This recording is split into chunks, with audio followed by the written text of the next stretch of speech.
Take a look at your hands.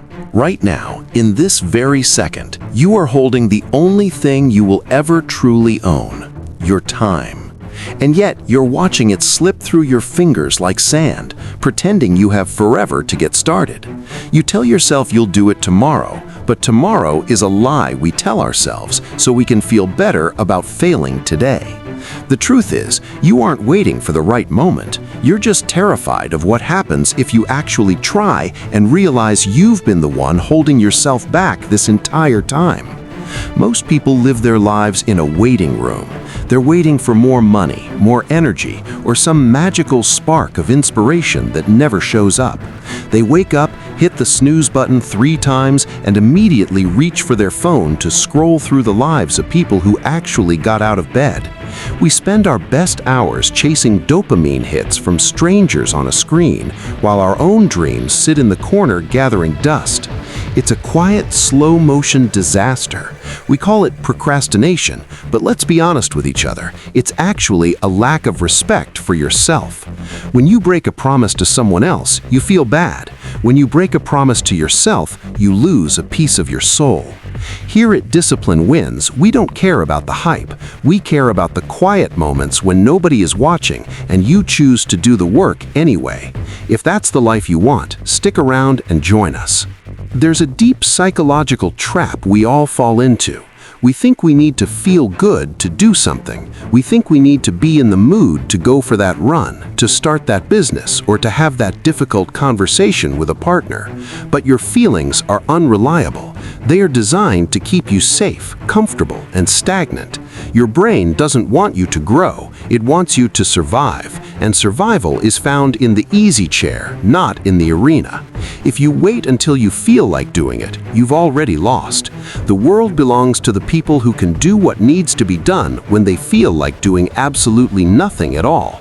That is where the power is. Think about your last week. How many hours did you spend avoiding the one thing you know would actually change your life? Maybe it's the gym, or finishing that project, or finally fixing your diet. You tell yourself you're tired, you tell yourself you're stressed, but the stress isn't coming from the work.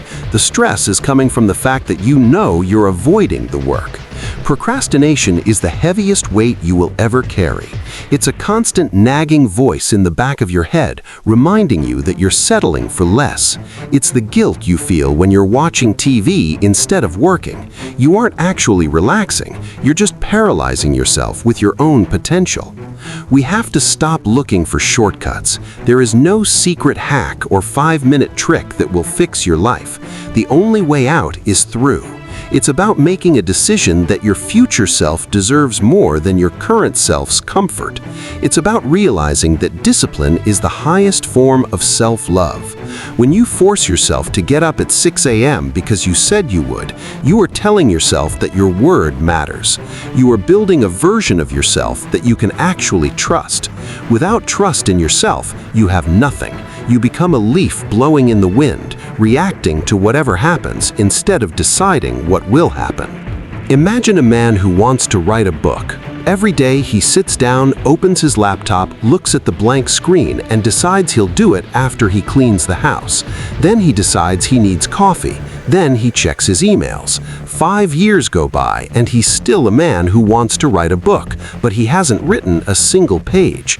He's not a writer, he's a dreamer who is afraid of the work.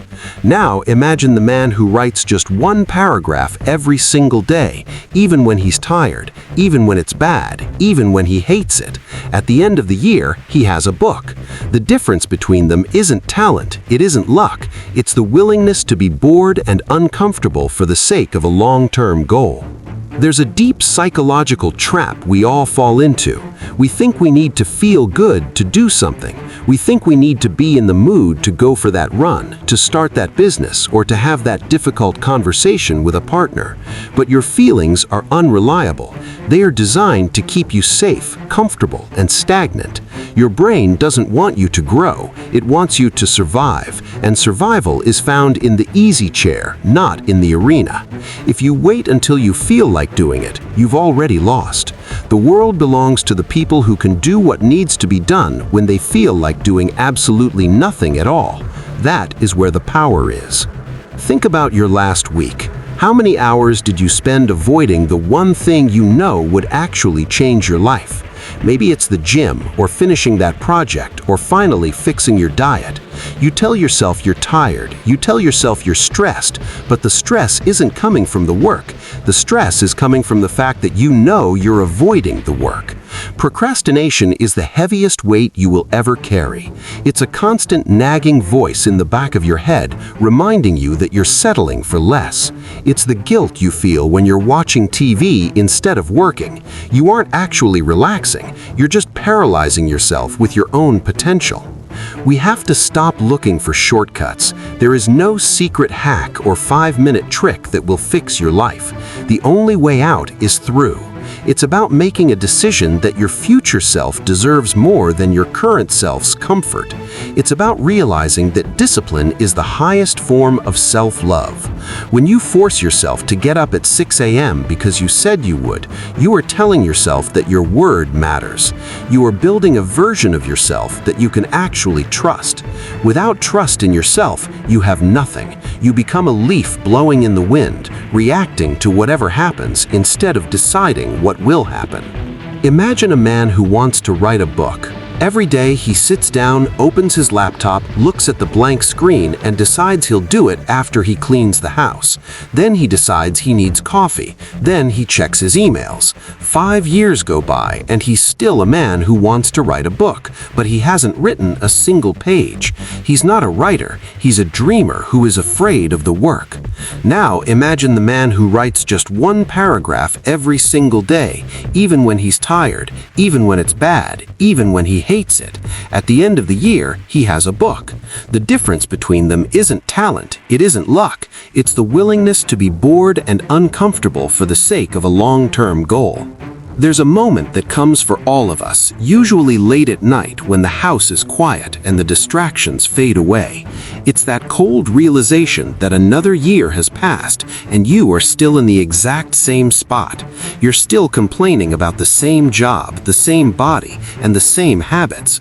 That feeling of regret is far more painful than the effort of discipline. Discipline is a sharp, short pain that makes you stronger. Regret is a dull, aching pain that lasts forever. You have to choose which one you want to live with because you cannot avoid both. You are the only person who is responsible for your life. Your parents can't save you, your friends can't do the push-ups for you. The government isn't going to fix your mindset. It is entirely on you. And while that sounds heavy, it is actually the most liberating thought you will ever have. Because if you are the problem, then you are also the solution. You have the power to change everything, starting with the very next choice you make.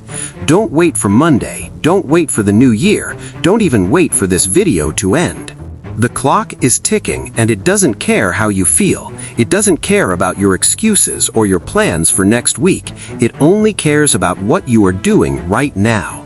Stop looking for a sign and start looking in the mirror. Your life is a reflection of the standards you set for yourself. If you want a better life, raise your standards and lower your tolerance for your own excuses.